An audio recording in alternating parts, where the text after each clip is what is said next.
అందరి అనుభవాలు ఒకే విధంగా ఉండవు. వ్యాపారాలు తలకిందులైపోతాయి, ఆర్థిక పరిస్థితులు తారుమారైపోతాయి, అప్పులు కుప్పలైపోతాయి. ఏంటి ప్రభా ఈ పరిస్థితి? పదా పదా అంటుంటాడు. పోరాటంలో ఇదొక భాగం, సాగు ముందుకు అంటాడు. ఎట్లా ప్రభా, బ్రతికే కష్టమైపోయింది. ఏం కాదు, నీకేం కాదు, పద అంటాడు.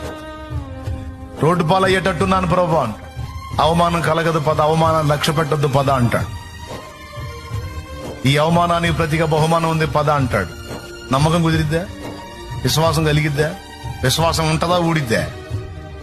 ఓడటానికి వీలు లేదు. అది ఇక్కడ ఫైటింగ్, అది ఇక్కడ పోరాటం. ఎందుకు చేసావు ప్రభా ఇట్లాంటి పరిస్థితి? ఎందుకు రప్పించావు నాయన నాకు? నేను ఎట్లా విశ్వాసం ఉంచగలుగుతా? అయితే విశ్వాసం వదిలేస్తావా? ఎట్లా వదిలేస్తాలే ప్రభా? మరి నోరు మూసుకొని పదా. వదిలేస్తావా? వదిలేస్తే ఎట్లా ప్రభా? పా మరి ఏంది?